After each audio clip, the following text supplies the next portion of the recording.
রাজ্যে আইন শৃঙ্খলাজনিত অপরাধ এবং দুর্নীতি সমান্তরালভাবে জাঁকিয়ে বসেছে।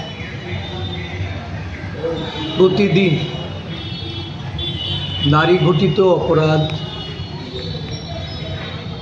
শিশুদের উপর বিভিন্নভাবে অত্যাচার এবং এর সঙ্গে অবশ্যই নেশা কারবারি বা নেশা সংক্রান্ত এই মাদক পাচার, মাদক সেবন, এগুলি তো প্রতিনিয়ত জনসম্মুখে একে গ্রেপ্তার করা, গাঁজা ক্ষেত্রে গিয়ে গাঁজা ধ্বংস করা, বিভিন্ন ড্রাগসের যে বারবারন্ত, এগুলি যেমন জনসম্মুখে উঠে আসে, সাথে সাথে আমরা লক্ষ্য করছি যে বিভিন্ন দপ্তরের দুর্নীতি, এটা সরকারি দপ্তর বলুন, আমাদের পুরো নিগম থেকে শুরু করে বিভিন্ন প্রতিষ্ঠানের দুর্নীতি আজকে সারা রাজ্যে একেবারে উপরতলা থেকে নিচুতলা অবধি এটা জাঁকিয়ে বসেছে। পরিত্রাণের জন্য নানাভাবে এই বিষয়ে আলোচনা, দাবি দাওয়া বা নানা ঘটনা আমরা তুলে ধরে হস্তক্ষেপ দাবি করলেও প্রশাসন এতে কোনো ধরনের তাদের পদক্ষেপ এটা নজরে আসছে না। গত কিছুদিন আগে ধর্মনগর জেলায়, আমাদের সাংগঠনিক জেলা, এই জেলায় 14 মাসের একটা শিশু ধর্ষিতা হয় এবং তাকে মেরে ফেলা, খুন করা। গতকালকে একটি ঘটনার নির্মমতা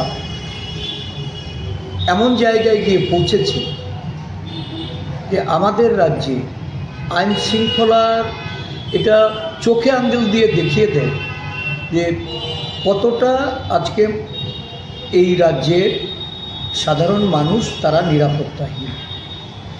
স্কুল ফেরত একজন মহিলা তার 7 বছরের ছেলেকে নিয়ে বাড়ি ফেরার পথে রাস্তায় আক্রান্ত হন এবং তার উপর আক্রমণের পরিপ্রেক্ষিতে তার শিশু সন্তানও তার থেকে রেহাই পায়নি। তার সন্তান সেখানে আক্রমণে আঘাত পেয়ে যখন তাদের স্বাস্থ্যকেন্দ্রে নিয়ে যাওয়া হয়, শনিছড়া স্বাস্থ্যকেন্দ্রে তাদের মৃত বলে ঘোষণা করা হয় এবং মায়ের আঘাত গুরুতর, তাকে বহিরাজ্যে রেফার করা হয়।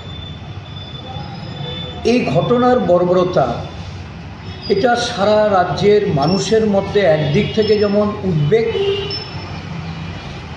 মানুষ নিরাপত্তাহীনতা, রাজ্যের মহিলাদের তাদের প্রতি নির্যাতনে ক্রমবর্ধমান যেভাবে বেড়ে উঠছে, রাজ্যের প্রশাসনের মুখ্যমন্ত্রী থেকে শুরু করে মন্ত্রীরা কেউ বিহার বিজয় দিবস নিয়ে ব্যস্ত, কেউ এই রাজ্যের বিভিন্ন ঘটনাবলিতে কিভাবে ধামাচাপা দেওয়া যায়, কিভাবে এগুলিকে এড়িয়ে সুশাসন হিসাবে সাধারণ মানুষকে বিভ্রান্ত করা যায়, সেই লক্ষ্যে কাজ করে চলছে। আমরা বারংবার এই বিষয়টা সরকারের মুখাপেক্ষি হয়ে সরকারকে আমরা এই বিষয় তুলে ধরে যখন পদক্ষেপ গ্রহণ করার কথা বলছি, সরকার কর্ণপাত করছেন না। স্বাভাবিকভাবেই এটা বোঝা যাচ্ছে যে শাসক দলের আশ্রিত প্রশ্রিত হয়ে সমাজ বিরোধীরা আজকে এমনভাবে এই রাজ্যটাকে গ্রাস করতে চাইছে, রাজ্যে সমস্ত অংশের মানুষকে আজকে প্রতিরোধের জন্য এগিয়ে আসতে হবে, ঐক্যবদ্ধ হতে হবে। আমাদের বিভিন্ন বিষয় নিয়ে আমরা পথে ঘাটে আন্দোলন কর্মসূচি আমরা চালিয়ে যাচ্ছি।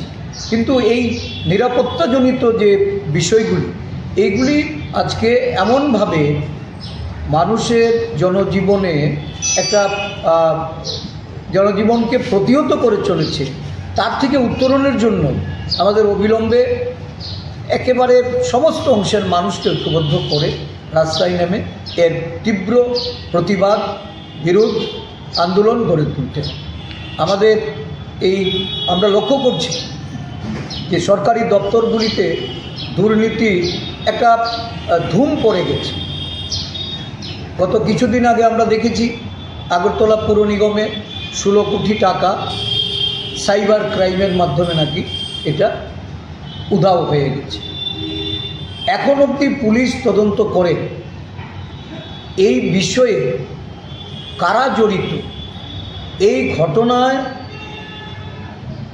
একজনকে গ্রেপ্তার করা হলেও তার স্টেটমেন্ট মূলেই হোক বা তার প্রকৃত তদন্তের মাধ্যমে যারা মূল অভিযুক্ত তাদেরকে গ্রেপ্তার করার কোনো পদক্ষেপ নেই।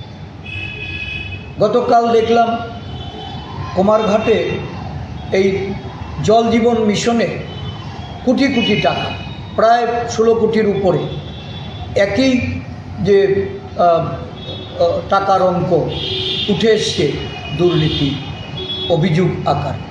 এই জল জীবন মিশন রাজ্যের মুখ্যমন্ত্রী থেকে শুরু করে বিভিন্ন দপ্তরের মন্ত্রীরা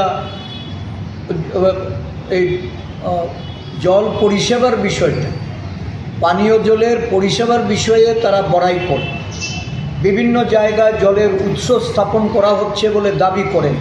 আর দেখা যাচ্ছে এই জলের উৎস স্থাপনে এত বড় ঘোটালা উঠে এসছে এই 59 জেলায়। এর প্রকৃত তদন্ত আমরা জানি যে সরকারের কাছে তদন্তের কথা বললেও সরকার প্রয়োজনীয় পদক্ষেপ নেবেন না। কিন্তু এই ধরনের ঘটনা রাজ্যের উন্নয়নের যে অর্থ, এই অর্থ যেভাবে গায়েব করা হচ্ছে, এর জন্য দরকার একটা বড় ধরনের তদন্তের মাধ্যমে এটাকে নির্ধারণ করা। আমরা দাবি করছি যে এই ঘটনাগুলি নিয়ে যদি সরকার সময়োপযোগী পদক্ষেপ গ্রহণ না করেন তাহলে জনগণকে নিয়ে তীব্র আন্দোলনে ঝাঁপিয়ে পড়তে হবে।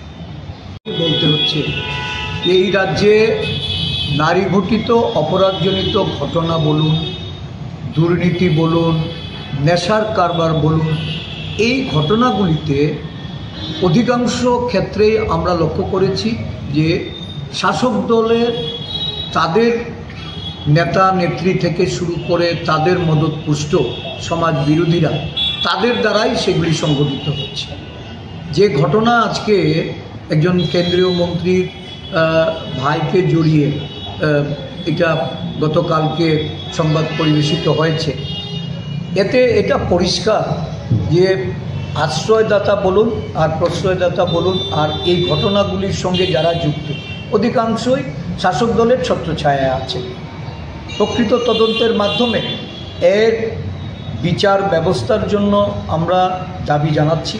সাথে সাথে আমাদের দাবি থাকবে যে কেউ যেন কোনো ধরনের শাসক দলের সহায়তায় তারা যেন এর থেকে মুক্ত হতে না, পুলিশের একাংশের সহযোগিতা নিয়ে। আমরা এমনও বলছি যে থানাগুলি এখন করায়ত্ত করার জন্য শাসক দলের এই জেলা নেতা, মণ্ডল নেতা, নানা পর্যায়ের নেতারা তারা এখন এটাকে তাদের হস্তগত করছেন, কুলসিত করে চলেছেন। আইনের শাসন বলতে যা বোঝায় এর ছিটে ফুটো রাজ্যে।